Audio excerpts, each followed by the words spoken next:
jërë ngeen jëf mbokku téléspectateur yi nga xam ni yéen a jàkkaarloog seen télévision bii di Thiès TV ñu amati mbégte ak contentement ci niñ koy defee rek saa su ne ci bis yi nga xam ni mooy jàpp samedi seen télévision di ànd ak yéen ci ay plateau spécial di ci waxtaane lépp loo xam ni dafa jëm ci réew mi waaye rawatina li nga xam ne day doon njëriñ ci askan bi tey nag ñu fas yéene waxtaan ci côté bi nga xam ne mooy sensibilisation ak aussi donc orientation par rapport ak sensibilisation et situation de la Covid-19 bi nga xam ne boobu ba tey ñi ngi gis muy lëmbee réew mi tey nag ñu am mbégte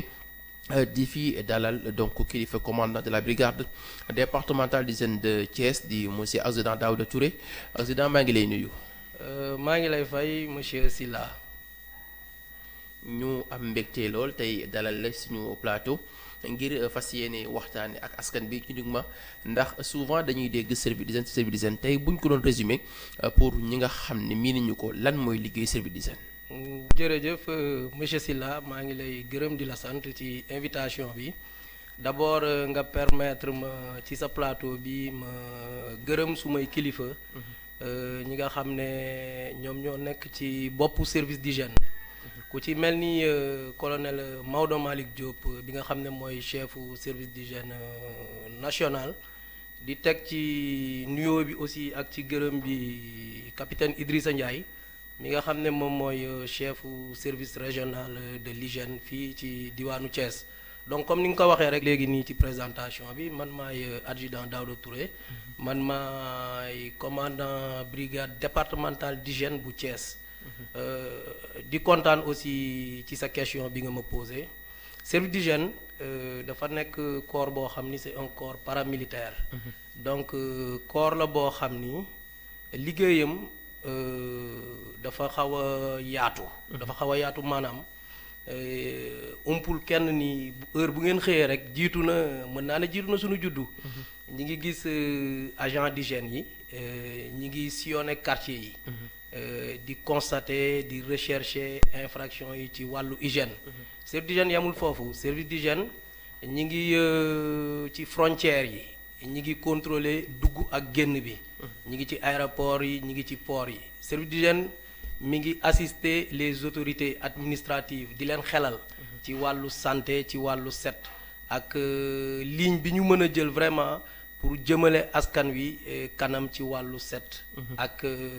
yeneen ak yeneen yoo xam ne daal vraiment service d'hygiène ñi ngi ci bu ma nee yeneen ak yeneen aussi maanaam éducation des populations en matière d'hygiène et de salubrité publique maanaam yar bi di yar population bi ci yu bëree bari donc daal suñ koy tënk loolu bokk na ci yi nga xam ne mooy mission service national de l'hygiène yi. d'accord loolu aussi mu bokk seen liggéey mais tey aussi bu ñu nee service d'hygiène suñu xel tamit dafay am ci lu muy dem parce que tey ñi ci ëpp rek mën nañ ko ci kër yi boo génnee ci mbedd yi parfois nit fowee ko bu nit këppee ndox sax ñu la ay bu la fi waa service d'hygiène fekkee donc muy aussi benn baat boo xam ni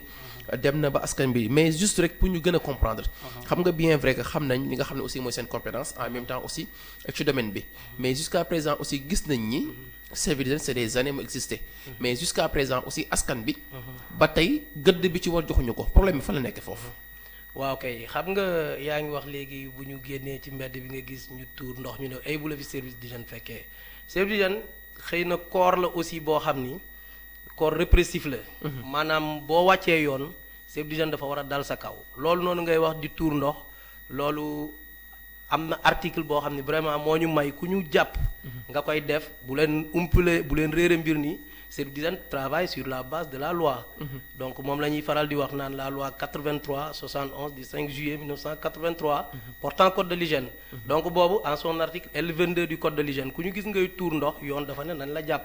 daan la ay alamaan teg la ay alamaan voilà donc loolu daal ku ñu gis nga koy def yoon dafay daal di dal sa kaw bokk na it li nga xam ne service d'hygiène day tere loolu waaw day tere loolu donc moo bokk ci ñi nga xam ne service d'hygiène da koy tere mais ñu seetlu tamit loo xam ne peut-être dina nekk aussi benn orientation par rapport ndax dañu seetlu dafa mel ne aussi service d'hygiène am ngeen aussi ay link par rapport ak donc ñi nga xam ne aussi moom mooy communes yi ndax dañuy seetlu et souvent bu école yi di waaj a ubbi am na benn pompage boo xam ne dañu ko gis à travers les écoles. ñu bëgg a xam juste aussi c'est à travers l'État ou bien c'est des compétences yoo xam ne. yéen donc la concerné ou bien dafa am benn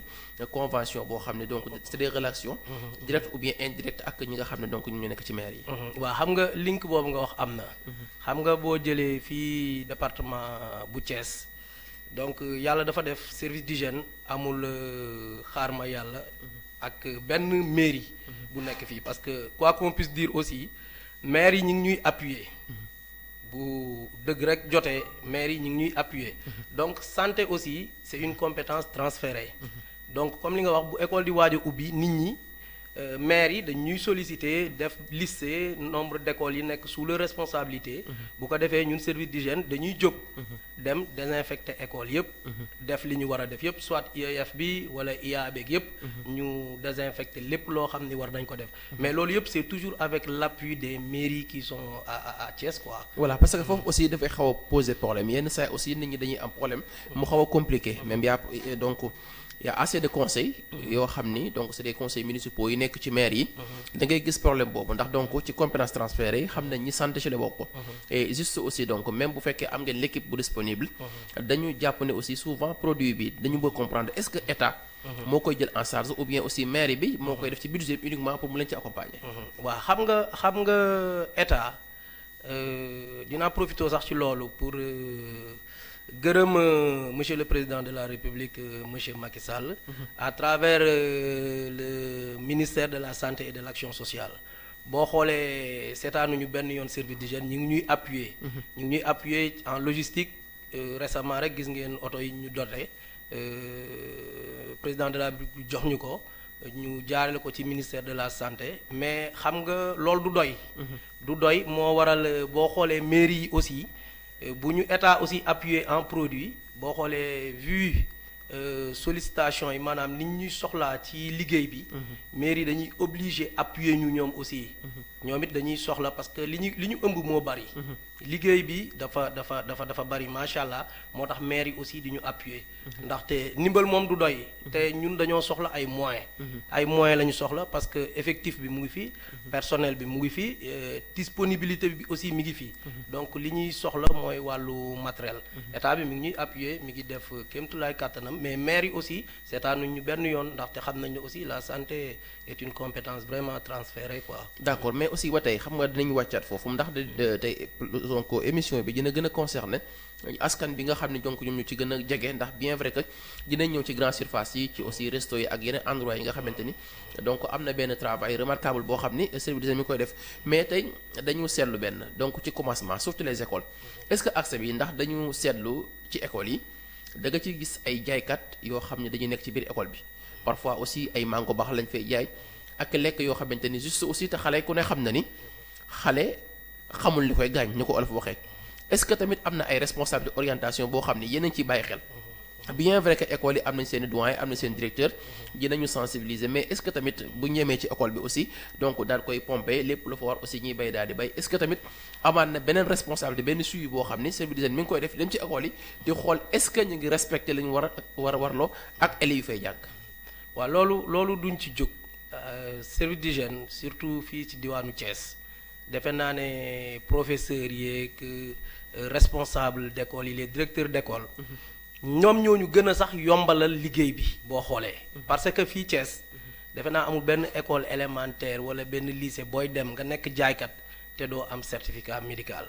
boo xam ni docteur bi vraiment moom mooy xool sa yaram ndax mën nga jaay wala mënoo jaay donc këyit boobu lu tax ma ne directeur yi yombalal nañ ñu ko mooy fooy dem toog di jaay balaa service d'hygiène sax di ñëw di def contrôle da ngay gis directeur école bi mooy njëkk a woote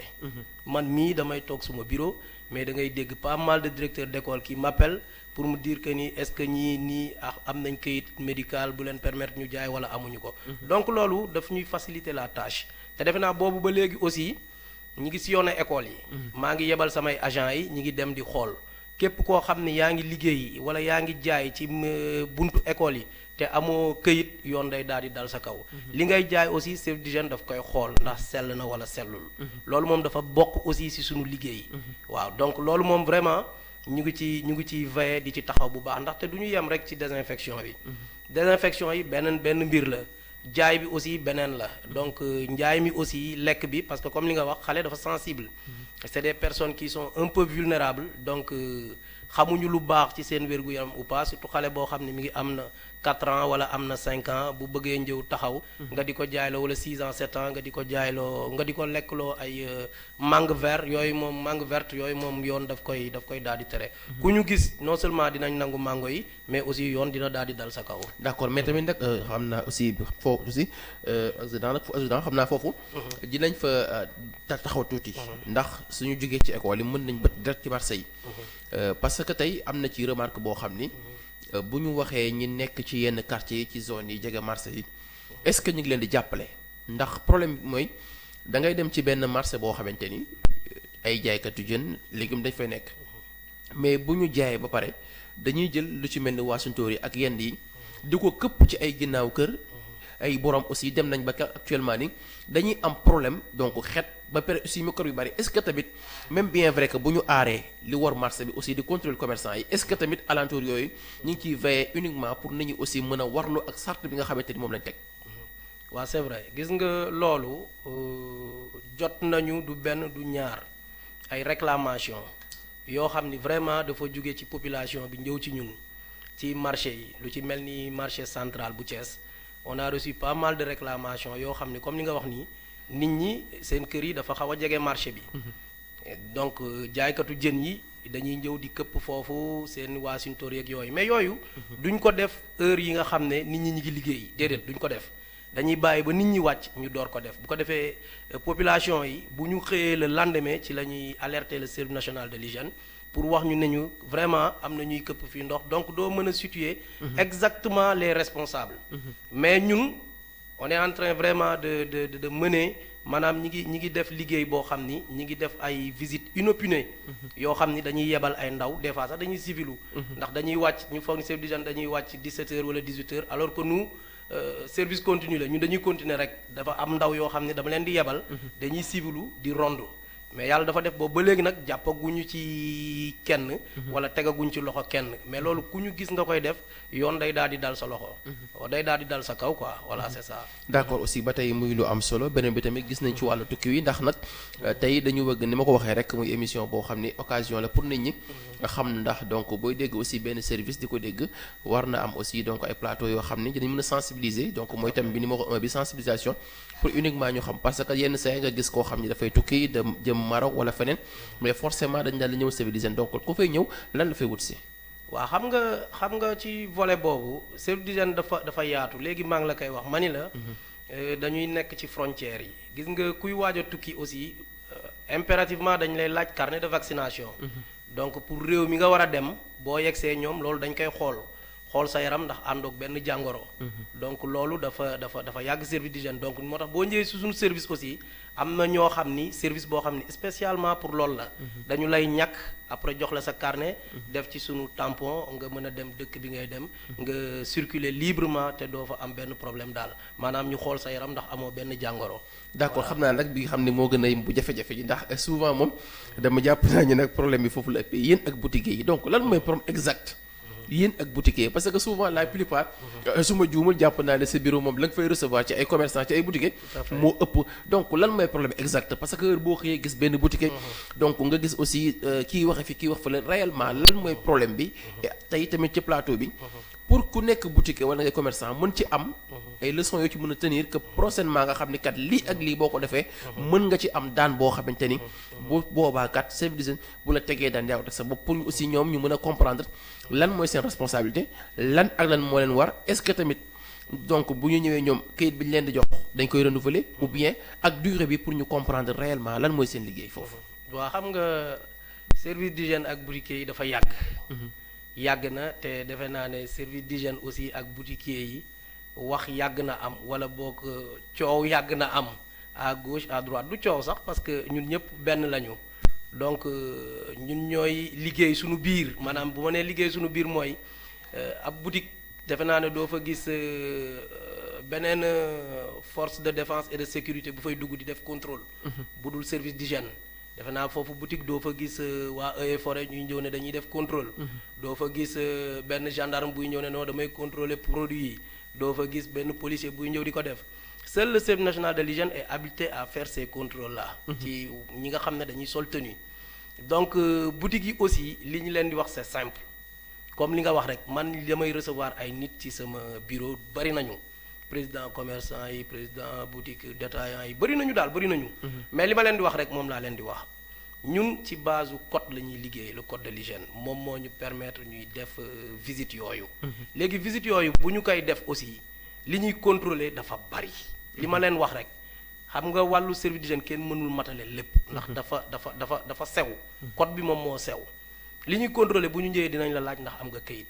maanaam certificat médical bi ma doon wax léegi bi nga xam ne ñiy jaay ci école yi moom la ñu war a am c'est valable aussi pour les boutiquiers boobu 6 mois la renouvelable. mais kayit googu boo ko bu ñu ko contrôler boo ko yoree ba pare service d'hygiène du yem foofu service d'hygiène dina xool ndax boutique bi set na. service d'hygiène dina xool ndax jaayoo produit avarié maanaam produit boo xam ni. dafa périmé. yooyu yëpp service d'hygiène da koy xool maintenant loolu yëpp nag bés boo ko mëtalee. service d'hygiène moom amatul lu mu lay wax. lu dul féliciter la ñaax la nga gën a continuer ci lancer boobu nga ne. mais nag bu fekkee nag mënoo mëtale loolu parce que comme li ma wax rek code dafa sew. même pour benn détail bu ndaw ay toile d'araignée sax wala ay poussière ci boutique. service d'hygiène yoon da ko may mu dal sa kaw. donc loolu la mais vraiment njëwuñu aussi pour traquer kenn comme li ma am habitude rek di wax mais juste que liggéey bi rek la ñuy def suñu liggéey rek la ñuy def daal donc boutiquiers yi aussi di leen ñaax ñu yombalal agent yi aussi liggéey bi. bu ñu njëwee ñu ubbil leen seen bunt ñu def seen i contrôle bu ñu leen gisul ak dara aussi vraiment dañuy dem seen yoon daal te du am benn problème.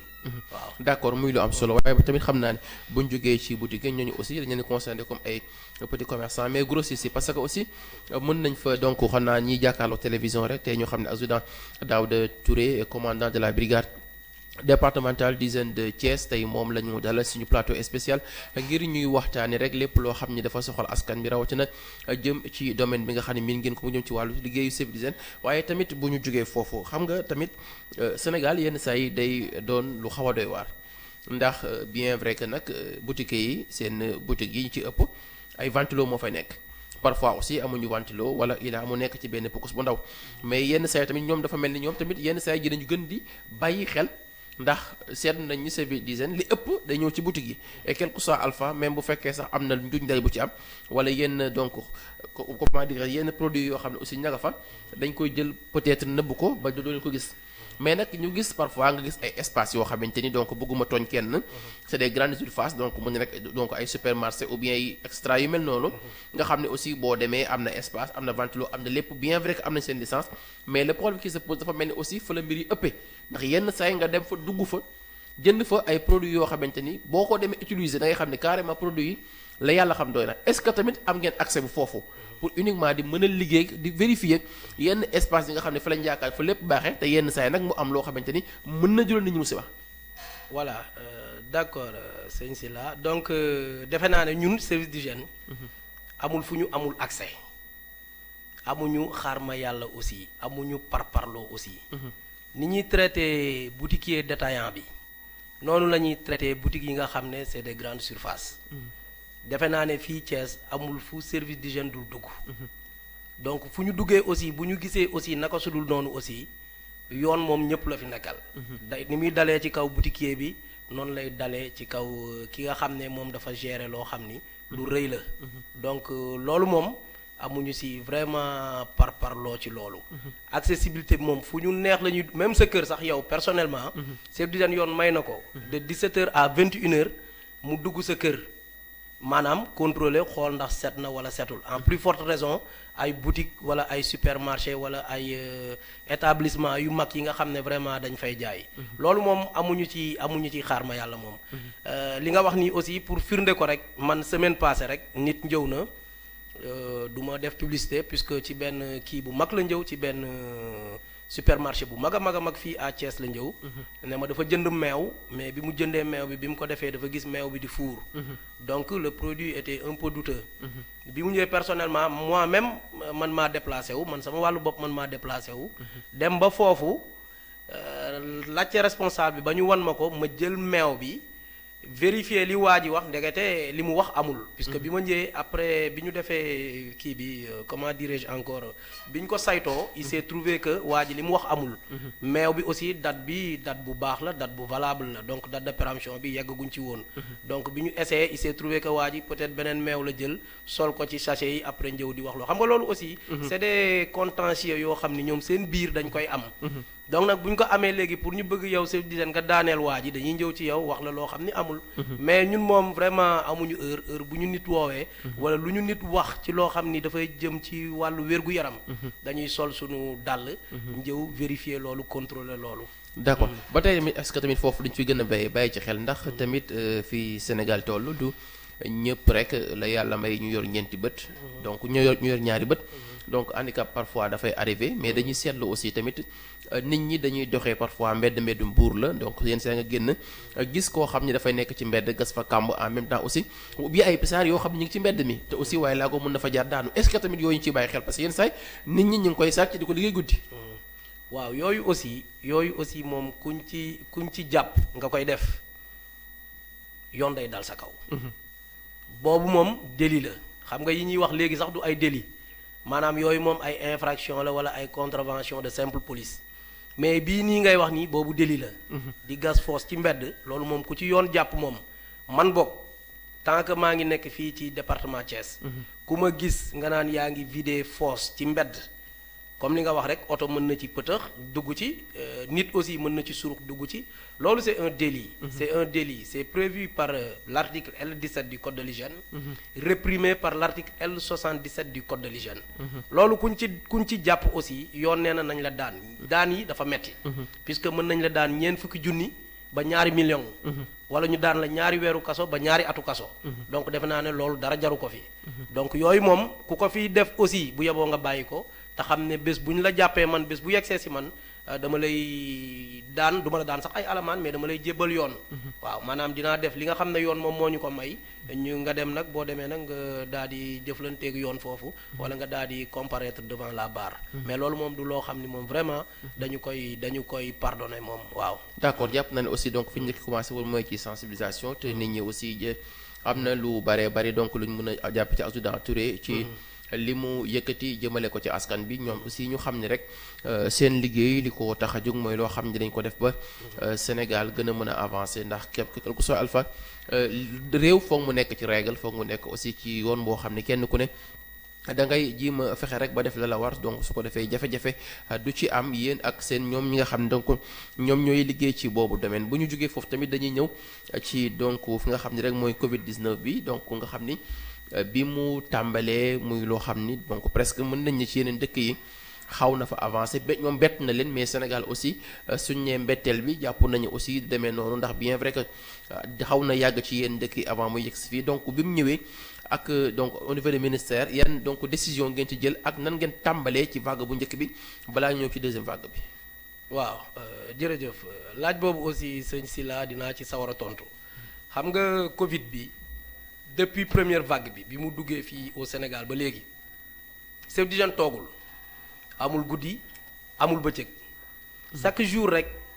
ñi ngi dugg ci biir population bi ñi ngi sensibiliser population bi donc ñi ngi def ay désinfection yoo xam ni c'est systématique maanaam foo xam ni dégg nañ ñu ne cas Covid am na fa au besoin bu fekkee ñoom woo nañ ñu rek ñun dañuy taal suñu oto dem pomper maanaam désinfecter kër gi yépp désinfecter oto yi yamuñu foofu aussi am na beneen désinfection bu ñuy def mooy la désinfection préventive bi nga xam ne day cibler marché yi di cibler gare routière yi di cibler quai de pêche yi yooyu tàmbali nañ ko depuis ci première vague bi te ba léegi nii ñi ngi continuer aussi di ko def actuellement yamuñu foofu aussi service d'hygiène mi ngi dugg ci biir kër yi di sensibiliser population yi di sensibiliser borom kër yi maanaam di leen naan nañuy takk masque naan leen nañuy moytandiku dajaloo bi nga xam ne vraiment c'est inutile di respecter distanciation physique bi naan leen nañuy raxas seeni loxo surtout di raxas seeni loxo fu ñuy toll puisque umpul kenn ni vraiment 80 wala 85% des infections sont maniportées maanaam lépp ci loxo yi lay ne moo tax di raxasu loxo yi ak ndox ak saabu loolu aussi dafa am solo lool dinañu permettre vraiment ñu mën a xeex mbas mi fii ci diwaanu Thiès. d'accord mais foofu tamit est-ce que amul woon jafe-jafe ndax nag ku ne xam na ne ci côté pompage bi ngeen doon def xawul woon a compliqué ndax Sénégal dañu dem aussi ba jàngoro ji ci commencement bi li ci ëppoon nag daw nañ ñoo gënoon yomb parce que fu ñu dégg rek ne am na fa nit ñi donc dañ daan daw est-ce que tamit yéen amoon ngeen matuwaay ak orientation boo xam ne donc pour mën a préciser ci yenn gox yi nga xam ne donc xawoon na leen fee sonal parce que quel que soit alpha nag jàpp nañu li ci ëpp risque la. waaw comme li ma wax rek xam nga matuwaay moom du doy amoon nañ ko mais bu ñu ko gënee amaat day baax. parce que ñun boobu ba léegi tooguñu boo jëlee rek fii exemple fii rek ci diwaanu Thiès laa lay wax diwaanu Thiès boo xoolee ci première vague bi conseil départemental appuyé woon na service national de l'hygiène ci matériel logistique ak produit. Monsieur le maire aussi de la ville aussi appuyé woon na vraiment service d'hygiène maire yi nekk aussi ci goxaan yi fii ci biir Thiès ñoom aussi appuyé woon nañ service d'hygiène donc ñun ci moyens yooyu ñun ci la ñu nekkoon vraiment di xeex pour vraiment wàññi Covid bi même bu ñu ko fi mënagul jëlee aussi ñu wàññi ko te defe naa ne yàlla dinañu jàppale ba ñu mën a xeex loolu daal mu mën fi jógee. waaw d'accord mais est-ce que foofu responsable yi xawuñu fa rate suñu responsable yi. parce que tey quel que soit alpha. dañ naan domaine bu ñëwee ku ne. am nañu ci war a féete. ndax jàpp nañ ni bu ñu nee feebar ñëw na ñi ci ëpp responsabilité mooy ñi nga xam ne seen domaine mooy ci boobu métier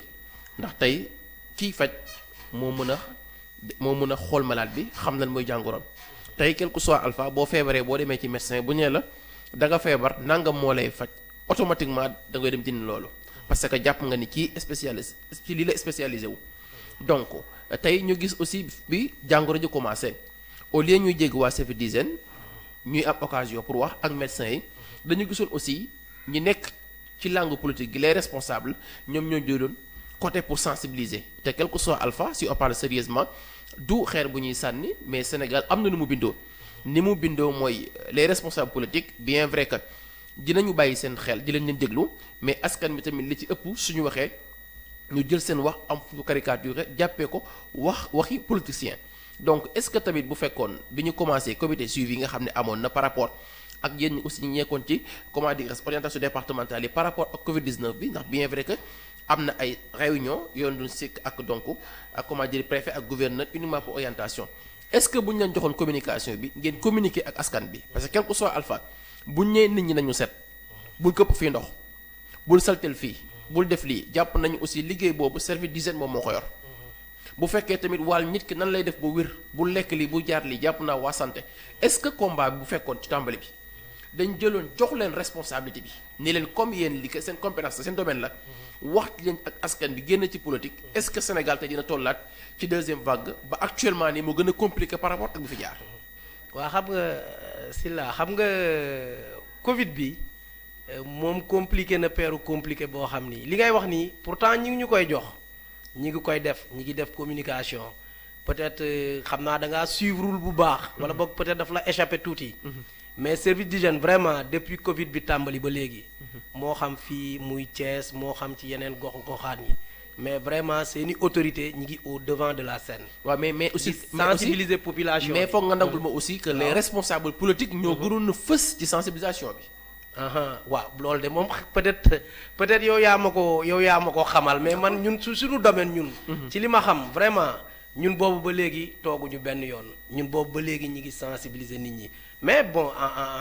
en commun accord aussi avec les autorités comme li ngay wax autorités administratives yi parce que service d'hygiène fu mu nekk rek ñi ngi lëkkaloo ak ñi nekk ci département bi wala ñi nekk ci région bi parce que aussi comme li nga wax boo xoolee fii à Thiès le médecin chef de région depuis qu'il est là aussi vraiment il n'a cessé vraiment de mener vraiment à bien pour ñu mën a réussir mission bi nga xam ne nii moom moo nekk ci suñu loxo ñun ñi nga xam ne ñun ñooy nekk ci wàllu santé xam nga médecin chef de district bi aussi toogul benn yoon bon peut-être comme li ma la wax rek xëy na yow yaa ci kiiwul bu baax a baax daal mais daal ñun. ci li ma jàpp vraiment communication bi ñi ngi koy def c'est-à-dire aussi il faut que aussi population bi aussi jàppale ñu. il faut que population bi adhéré wu parce que comme sensibilisation bi mi ngi daw nit ñi ñi ngi wax mais ñoom aussi ñun ñoo war a yar suñu bopp ñun population bi. comment ñuy yar suñu bopp mooy virus bi du baal mag virus bi du pardonner ki nga xam ne c'est une personne âgée wala peut-être des personnes vulnérables. maintenant peut-être ñun suñu genre gi nga xam ne peut-être ay ndaw lañu xaw nañu dëgër tuuti. ñun mën nañu mucc ci virus bi peut-être. mais aussi dañu war a bàyyi xel ci sunu maam yi nga xam ne ñu ngi leen bàyyi ci kër yi. ak sunu yaay yi nga xam ne ay mag lañ c'est des personnes âgées nga xam ne ñoom demuñu dikkuñu ñun ñooy dem ñun ñooy jëli virus bi ñun ñoo koy indiwaat ci biir kër yi. donc foog population bi vraiment am discipline. maanaam ñu mën a adhéré wu ci les mesures barrières. di takk masque yi di raxas loxo yi. vraiment di moytu dandante yi quoi. waaw loolu daal defe naa ne bu ñu ko defee. mën nañu dimbali yàlla mën nañu dimbali ba Covid bi wàññeeku parce que boo xoolee aussi fii ci département Thiès bi rek. semaine bi ñu génn maanaam semaine du 8 bi semaine du 8 au 14 ah je pense bien boo xoolee jeudi 11 bi. li ñu am ci cas communautaire dafa jéggi dayoo. puisque am nañ pratiquement juróom fukki cas communautaire. ci alxames bi rek. ajuma bi am na ñaar fukki cas ak ñeent. donc loolu ci ay cas communautaire te cas communautaire yi xamuñu fu ñu ko jëlee. te ñooñu ñëpp ñi ngi ci biir région bi aussi ñi ngi ci biir département bi aussi di circuler. semaine bii nii ñu nekk rek aussi c'est pareil boo xoolee am nañ pratiquement 68 cas. lundi ba dimanche rek am nañ 68 cas communautaire. donc là c'est un problème. Thiès moom vraiment bu fekkee. dëgg rek la nit ñi bëgg a dégg. mbas bi mi ngi fi. te bari na fi. donc ñun aussi nañu jël suñuy mesures. nañuy respecter mesures barrières yi bu ñu ko defee yàlla mën nañu jàppale ci mbas mi parce que Thiès est devenu l'épicentre de la maladie après Dakar c'est Thiès. Oui. Voilà donc boo xoolee semaine bi ma lay wax nii di 8 au 14 bi rek. am nañ 110 cas. donc téeméeri cas ak fukk. loolu problème la cas communautaire yi léegi dépassé na largement cas contact yi donc nañu gën a respecter. mesure barrière li ñuy wax nañu koy respecter parce que mbas mi ngi fi te day rey. loolu daal vraiment bu ñu ko defee mën nañu ci génn daal. d'accord ba tey situation bi tamit xaw na compliqué ba ci deuxième vague aussi bi mu ñëwee li ñu seetlu li jëm ci côté donc couvre-feu bi ñu daal ci tànn ñaari dëkk yi nga xam ne mooy Dakar ak Thiès. donc tey aussi mu dekk loo xam ne xaw na compliqué par rapport ak njàngat bi nga ci am lan moo tax aussi. tamit am na ñoo xam ne ñu ngi wax naan aussi couvre-feu à partir de 21h. matul ñu koy def parce que aussi nit ñi ci ëpp ñu ngi seen biir kër yi en même temps aussi donc couvre-feu am na njëriñ ou bien amul njëriñ. waaw xam nga lu ñu def rek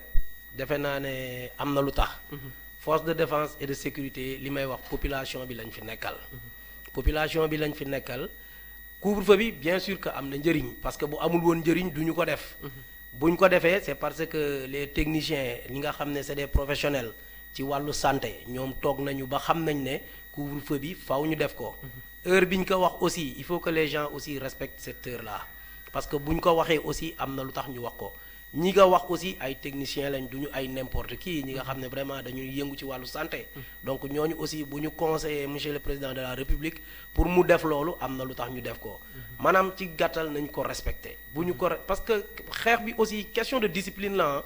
Sénégal suñu problème yépp loolu la c'est-à-dire il faut que ñu discipliner suñu bopp bu ñu ko defee lii jóge fii bu fi jógee nag après bon vraiment ku ci nekk mën nga dem vaquer à tes occupations. mais bu fekkee aussi dañ lay wax ne la couvre-feu bi c'est de 21h à telle heure yow nga bëgg di naan non est-ce que bu ñu ko defoon heure bi est-ce que am na njëriñ est-ce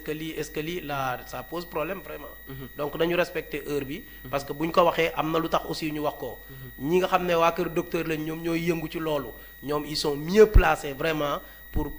xam lu tax ñoom ñu wax couvre-feu bi dañ koy def de 21h à kii lu tax aussi ñu wax Dakar et Thiès c'est simple je pense bien. puisque xam nañ ne Thiès ak Dakar li fi nekk ci cas kenn xamul nu mu toll donc loolu rek moom moo tax pour ñu mën a vraiment barrer pour ñu mën a vraiment freiner propagation virus bi quoi. d'accord mais tamit aussi gis nañ tamit bi Covid bi commencé ba tey tamit quel que soit alpha même aussi donc responsabilité boo leen mën a am tamit donc ay boroom kër ngeen ay njaboot ngeen nga gis aussi mu impact yu bare bare par rapport ak situation bi réew mi toll tey nga xam ni ñu ci bare bare seen côté liggéey xaw na am difficulté tey donc bu nekkoon benn message benn message ban lay doon pour orienter askan bi quel que soit alpha aussi ñu xam ni stratégie bi mën nañ ko def mu xeex mbas mi ba kenn ku ne sa activité gën a mën a continuer ngir sa liggéey gën a mën a dem ndax tey bu ñu waxee aussi ci Covid bi gis nga coow bi xaw na metti ndax boo xoolee ñi nga xam ne ñoo féete ci marché fu mel ni aussi marché central marché Xelkom Moussante ak yeneen marché yi nga xam ni donc ñoom dañ doon liggéey bis yëpp mais bien vrai bi mu tàmbalee ba tey dañuy liggéey ba à partir de 18h donc les week-ends donc le dimanche bi ñoom duñu ko liggéey parce que donc ci la ñuy pompe espace boobu est-ce que tamit complication yëpp amul beneen méthode bu ñu mën a def pour avancer les choses que nit ñi kenn ku ne mën a xeex lii ndax Sénégal gën a mën a am beneen xar kanam ndax jamono ji aussi secteur yëpp xaw na compliqué. waaw xam nga wàllu marché yi nga wax loolu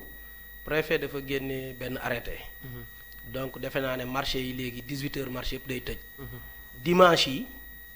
ñu procéder au nettoiement et à la désinfection des marchés. boo xoolee man nii ñuy wax nii suba war nañ def ñeenti marché. ci wàllu Thiès fii ci diwaanu Thiès war nañ désinfecter marché Xëlga war nañ désinfecter marché Daaru Salaam war nañ désinfecter marché Xelkom ak beneen marché boo xam ne war nañ ko désinfecter suba.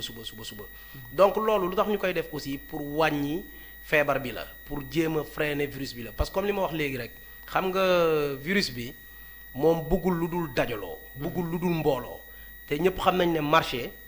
vraiment c'est des zones yoo xam ni c'est des zones de forte concentration humaine maanaam nit ñi fay dajaloo dañoo bari. c'est des établissements qui reçoivent vraiment beaucoup de gens beaucoup de public donc sur ce ñun dañuy obligé vraiment cibler yooyu léegi nag bu fekkee dimanche bi dañu noppal marché bi parce que façon nit bu nekk fay ñëw. donc service d'hygiène day jaar cibler marché bu nekk gis nga depuis ñu def lancement bi ba léegi au marché central désinfecté nañ marché Grand Thiès désinfecté nañ beneen marché bi marché Moussante donc suba fi ñu toll nii war nañ defaat yeneen ñeenti marché ci gàttal marché yi nekk Thiès yépp service d'hygiène daf koy désinfecté. loolu aussi daf ñuy permettre vraiment ñu wàññi mbas mi daf ñuy permettre vraiment ñu xeex ak virus bi. il faut que nit ñi comprendre que ni situation bi ñu nekk nii actuellement tant que jëluñu suñuy disposition tant que yaruñu jikko yi mbas bi day continuer di nekk fii. mën na fi jógee ci kaw ñuy déglu autorités yi li ñuy wax bu ñu ko defee rek yàlla mën nañu dimbali vraiment. ñu xeex mbas mi quoi. waaw mu jógee fii. d'accord xam naa foofu yaa fa donc buntu la ci marché yi nga xam ne donc moom ngeen tànn. pour suba mais tak ba ci marché yi dinañ ci am benn taxaw seetlu est-ce que tamit promoteurs yi nga xam ni dañuy liggéey ak maire yi war ñu du fexe bu ñuy tegate aussi benn projet ñu ciy fexe ba di ci dugal ñiy liggéey ci côté service d'hygiène parce que quel que soit alpha mel ni marché bii di marché Moussante. gis nañ aussi mu amoon benn mbaar muy mbaaru jën boo xam ni si woon na fa muy marché des poissons boo xam ni nit ñi miinoon nañ ko mu nekkoon foofu dem ba aussi yàqu ci yàqu yi xaw a doy waar ba ñu jékki-jékki aussi donc mairie ak partenaire am commencé koo defar mais ñu gis ne aussi nan nga mën a defaree benn espace amul sàmba faat en même temps nit ñi amuñu fu ñuy denc seen i jën est-ce que tamit bu fekkoon bu ñuy liggéey ci yenn domaines yooyu aussi promoteurs yi duñu jiim a fexe aussi service yi nga xam ne ëllëg dañ fay amal accès en même temps aussi di ñëwaat di wax ak askan bi di leen wax lii ak lii amoo droit pour def ko est-ce que buñ leen ci impliqué yenn difficultés yi di am ba yenn commerçant yi di ko am ak yéen est-ce que tamit bu fekkoon lu ñëw rek ñu fexe ba ngeen dugg ci ñu ci impliqué yenn yi dina xew waaw xam nga loolu aussi peut-être problème bi ngay wax nii fekkuma fi woon mais aussi am na loo xam ni jot naa ko ci xam parce que boo xoolee même bi ñuy désinfecté marché Moussante bi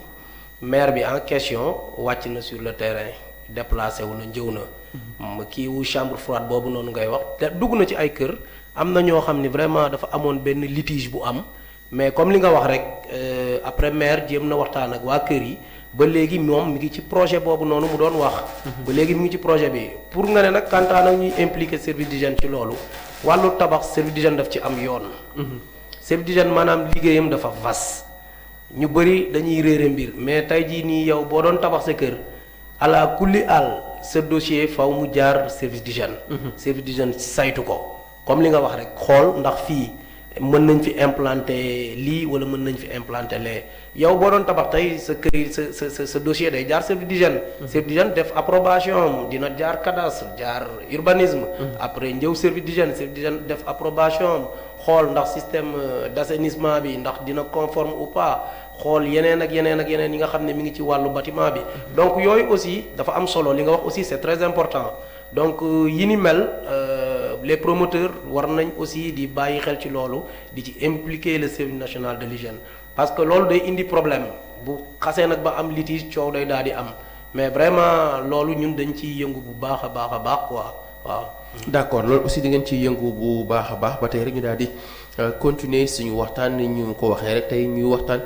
ci lépp loo xam ne rek dafa jëm ci. doomu aadama ak responsabilité ak aussi li nga xam ni donc ñoom ñi ngi yore yenn service waaye ñu ngi ciy avancé lu bëree bëri donc comme ni nga ko waxee léegi et souvent aussi par rapport ak lay xew ci Sénégal donc aussi dañu comprendre ndax yenn saa yi ci Covid 19 da ngay jéggi ñu ni kër nangam am na ko fa génn àdduna là aussi yéen ñi fay am accès pour ñëw donc ci ban condition ngeen fay ñëwee. waaw bu ñuy ñëw dañuy sol suñuy équipement de protection individuelle mooy suñuy EPI. bu ñu ñëwee aussi dañuy jël suñu disposition yëpp parce que boo ñu woowee alerté ñu rek ñun automatiquement en tant que des professionnels xam nañ lu ñu war a def. dañuy dem déplacé wu ñëw ci kër gi def suñu désinfection bi aussi technique la du dañuy ñëw rek dugg ci biir commencé di désinfecter déedéet dafa am technique boo xam ni moom la ñuy def maanaam dañuy tàmbalee ci buntu kër gi dugg ci biir. pour mën a désinfecter kër gi yëpp. te fu ñu xas ba jaar moom wax dëgg yàlla dootoo fa gisati virus bi. parce que désinfection moom. Bon certes c'est momentané c'est une action momentanée mais aussi dafa am solo c'est-à-dire mën na durer 4 heures à 6 heures de temps mais là aussi vraiment balaa ngay désinfecter aussi comme li may am habitude rek di wax mënoo désinfecter ñëw rek désinfecter te vraiment nettoyer woo. parce que balaa ngay désinfecter aussi da ngay nettoyer ba mu set. xam nga li nga xam ne moom mooy les salissures qui sont visibles yooyu yëpp nga dindi ko après boo defee loolu ba pare ñun ñu door a désinfecter day gën a baax rek day gën a ñëwal affaire yi daal voilà c'est ça. d'accord tamit gis nañu aussi temps yi tamit décès yi xaw na bari. ci surtout ci bit ñi nga xam ne ñoom ñoo yëngu ci wàllum njàngale ndax ku ne xam ne nag yaa ko wax léegi waajur bu ci kër gi donc bu dee màgget demul dikkul. mais aussi élèves yi ñu ngi ci école yi di jàngi te ku ne xam na ne xale yi. pour ñu sàmm leen yenn sàmm yi yombul ndax aussi classe boo xam ne maximum dina am presque ay 100 élèves yoo xam ne ñoo fay nekk benn enseignant mu war a jël bépp responsabilité ngir xale yi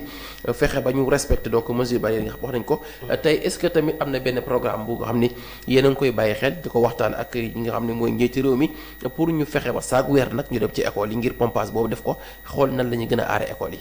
waaw xam nga loolu daanaka ñun tàmbali nañ ko. tàmbali nañ ko te dañ koy continuer.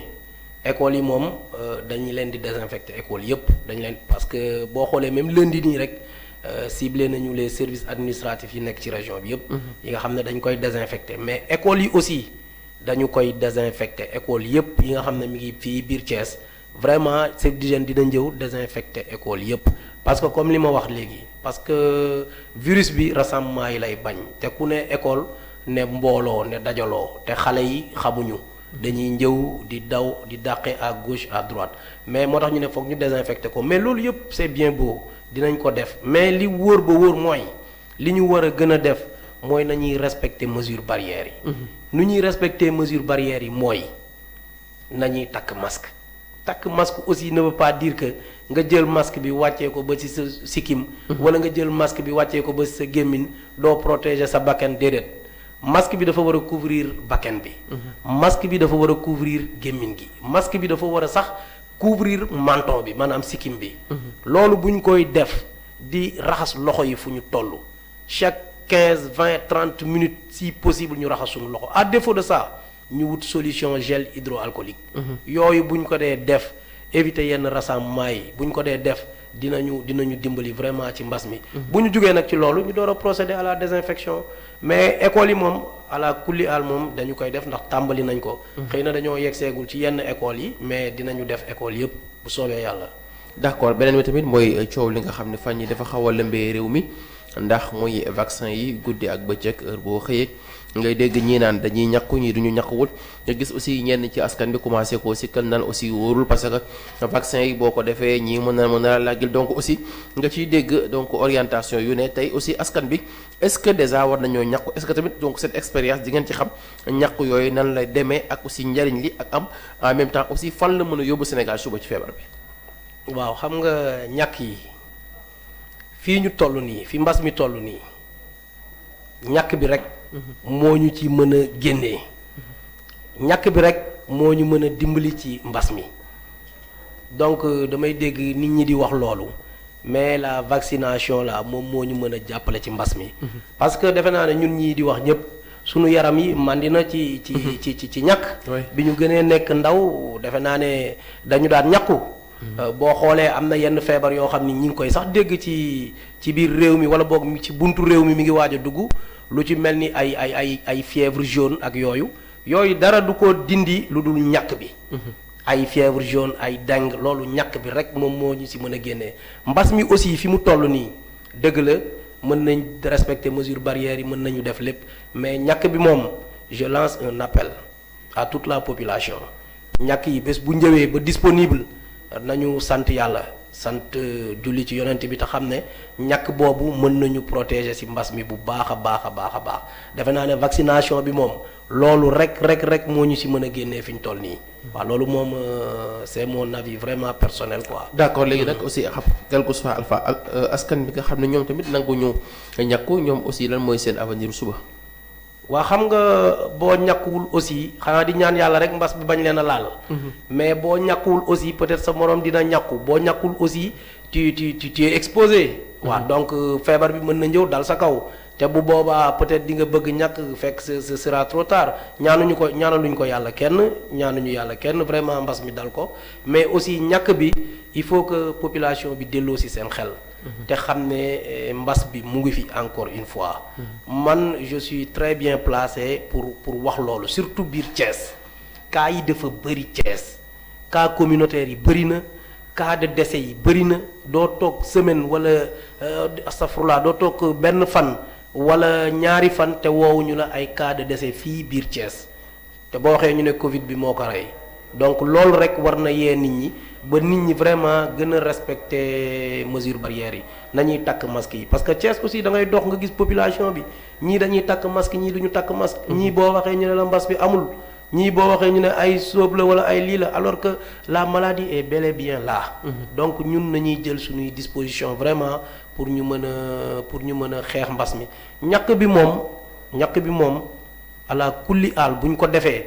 mën nañu génn ci mbas mi facilement nañ leen ko def. moom je lance un appel à tout le monde ku koy laam-laame aussi xamal ne yow yaa ngi ci erreur wala li ngay wax xamoo ko. donc vaccination bi moom moo ñu mën a protéger donc vaccinons-nous nañ leen vacciner wu après yàlla jàppale ñu daal ñu mën a delluwaat ci suñuy activité d'accord jàpp nañ aussi actuellement tamit yéen a ngi seen programme ba tey di continuer ñu bëgg a xam aussi tey orientation bi dañ lay doon parce que aussi dañ ci waxtu barewul peut-être aussi am na loo war a baaxee askan bi ci wàllu liggéey bi ngir ñu mën ci orienté wu. voilà donc li ñuy wax askan bi rek ci wàllu liggéey bi pour ñu mën ci orienté wu mooy agent d'hygiène yi ñi ngi dugg ci kër yi nañ leen yombalal visite boobu noonu ñuy def. bu ñu ñëwee dinañ leen laaj ay questions dinañ leen sensibiliser dinañ waxtaan ak ñoom donc nañ leen yombalal loolu parce que seen wér-gu-yaram rek lañ leen bëggal ak seen jàmm rek lañ leen bëggal beneen bi am mooy il faut que la population là adhère ci mesures barrières yi il faut ñu respecter les mesures barrières il faut que ñu respecter les mesures barrières la distanciation physique nañuy takk masque yi nañuy raxas loxo yi donc nañuy wut gel hydroalcoolique di désinfecter loxo yi fu ñu toll nañuy désinfecter loxo yi loolu vraiment bu ñu ko defee mën nañu am dara daal ci maanaam mën nañu génn ci mbas mi bu baax a baax.